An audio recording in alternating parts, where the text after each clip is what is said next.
talking about nutrition and how it affects migraines. If you're a migraine patient, you've probably heard that there are food triggers for you, and you've probably tried some different changes with triggers and different foods to see if you get alleviation in your headaches. And so I'm going to go over some of the more common ones and then some of the culprits that a lot of people don't know about today. And I want you to try to see if this helps alleviate some of your migraine and headache pain. So the first thing that we have to talk about is caffeine. And this one is vicious. The reason is a lot of people use caffeine to get through a day when they're feeling tired because they already have had a migraine or they have a migraine in progress. And so while caffeine can help to a degree in getting you through an eventful migraine day or a migraine couple of days, it can actually be a trigger in itself. And so we do want to look at decreasing caffeine because it creates this vicious cycle where you get blood flow or blood dilation in the head, the neck, in the veins, and that can trigger a migraine event, and it becomes a vicious cycle. So we want to decrease caffeine and get it to a pretty normal level, and I would say that that's going to be under 100 milligrams a day for a migraine type patient. The other thing we need to consider is fermented and aged foods. So this would be the deli meats, it would be kimchi, soy sauce, aged cheeses. This whole category does have tyramine in it. And tyramine is an essential amino acid, but tyramine also has been shown in the research to trigger migraines. And so you want to decrease using aged cheeses because this tyramine can constrict blood vessels very much in the way that caffeine will dilate them.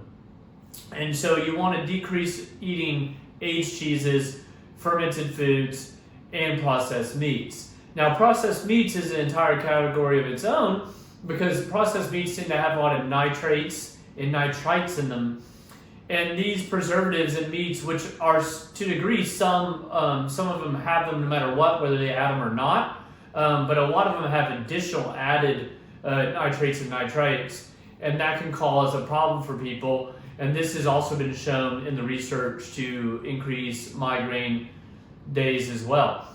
The next one would be alcohol. This is pretty obvious to a lot of people. Alcohol is going to dehydrate you. It affects a part of the brain called the cerebellum, which is very important in fine motor control and then also cognitive planning.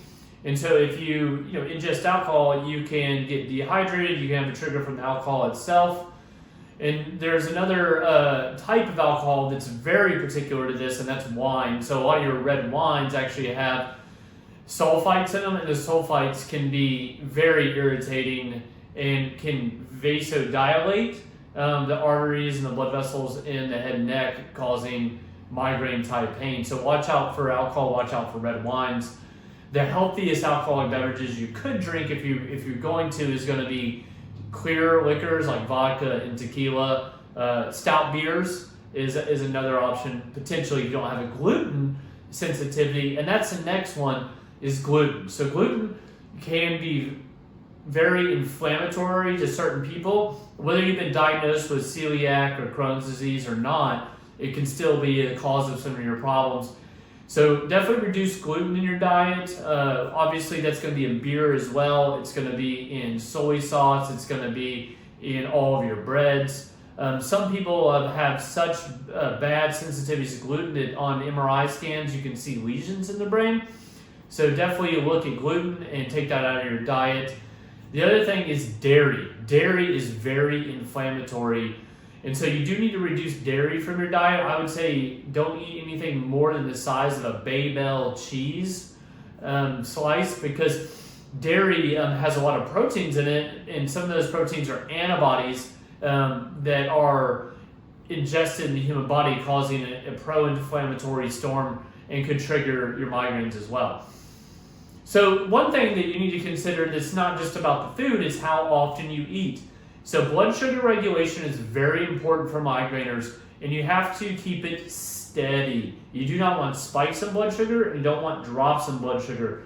So throughout the day, you may need to increase the meals that you have. So if you eat 3 meals a day and you're hitting those at regular times but still having migraines, you need to consider maybe having a snack in between those 3 meals, so that puts you up to 5 meals a day. And those snacks need to be high in protein and high in fats. And that should help stabilize the blood sugar so you don't get drops. Now, if you're on the other side and you're getting spikes, you need to reduce the blood sugar elevating foods that are causing your migraines. And most of the time, that's going to be your pastas, your sugars, your starches. And so you want to reduce any of those foods that turn into a blood sugar spiking event when you're eating. So those are the categories of triggers, and those are some of the things you need to look out for if you're a migraine sufferer.